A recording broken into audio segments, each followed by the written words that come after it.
इस फॉर्मूले से सपा देगी चुनाव में उम्मीदवारों को टिकट। सपा में टिकट पाने को लेकर मारामारी का दौर जारी। बम्पर मात्रा में पहुंच रहे टिकट के लिए दावेदारों के आवेदन। आवेदनों की संख्या से सपा आला कमान के हाथ पांव फूले। देखिए सपा ने क्या निकाला है दावेदार चुनने का फॉर्मूला। देखिए कैसे लायक उम्मीदवार चुनेगी समाजवादी पार्टी। इन मापदंडों के आधार पर मिलेगा उम्मीदवारों को टिकट। टिकट के लिए प्रयागराज से पहुंचे सबसे ज्यादा आवेदन। आगामी विधानसभा चुनाव से पहले समाजवादी पार्टी जहां छोटे दलों के साथ गठबंधन पर जोर दे रही है, तो वहीं समाजवादी पार्टी की तरफ से उम्मीदवारों के चयन की प्रक्रिया भी तेज कर दी गई है। लेकिन इस वक्त पार्टी के सामने सबसे बड़ी चुनौती सीट शेयर के फॉर्मूले को तैयार करना है। साथ ही टिकट की चाहत में जिन नेताओं ने आवेदन भेजे हैं उनमें से सही उम्मीदवार का चयन करना और फिर टिकट देना है। सपा कार्यालय पहुंचे आवेदनों की संख्या देखने के बाद सपा आला कमान के हाथ पांव फूले हुए हैं। आला कमान को समझ नहीं आ रहा है कि आखिर कैसे उम्मीदवारों का चयन किया जाए। ऐसे में पार्टी ने एक नया फॉर्मूला इजाद किया है और फॉर्मूले के मुताबिक अब पार्टी की तरफ से आवेदनों की छटनी तो की ही जा रही है, साथ ही जिन नेताओं ने आवेदन किए हैं उनकी कुंडली को भी खंगाला जा रहा है।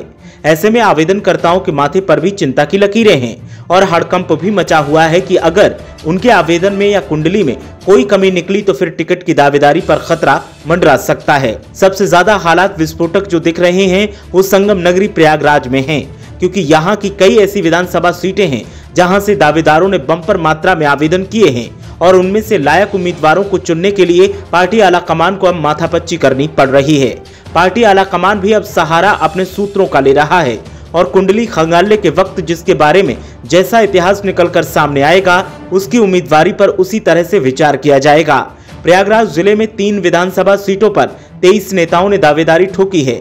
सबसे ज्यादा मारामारी चायल विधानसभा सीट पर है, यहां से 14 दावेदार मैदान में हैं। इतना ही नहीं, समाजवादी पार्टी में चुनाव से पहले टिकट की जंग देखने को मिल रही है, क्योंकि सिर्फ श्योपुर विधानसभा सीट से 28 दावेदार अपना आवेदन कर चुके हैं। सपा इन आवेदनों के बीच दावेदारों का गोपनीय ढंग से सर्वे करवा रही है। सर्वे होने के बाद हर विधानसभा में 3-3 नामों का पैनल तैयार किया जाएगा। इनमें से किसी एक नाम पर पार्टी मोहर लगाएगी। लेकिन सवाल ये उठता है कि जिन दावेदारों को टिकट नहीं मिल पाएगा, क्या वो पार्टी के साथ निष्ठा से रहेंगे या पाला बदलकर पार्टी से बगावत कर देंगे। ऐसे में जहां दावेदारों के बारे में गोपनीय सर्वे करवाया जा रहा है, वहीं जिन लोगों को टिकट नहीं मिलेगा उनको साधने का भी काम किया जा रहा है। कहीं टिकट न मिलने के हालात में सपा नेता और विरोधी दलों में न चले जाएं, इसके लिए पार्टी लगातार सक्रिय है। ऐसे में देखना यह है कि सपा जो भविष्य में नाराज हो सकते हैं उन्हें कैसे मनाएगी और कैसे सियासी जंग को फतेह करेगी। ब्यूरो रिपोर्ट, मीडिया हलचल।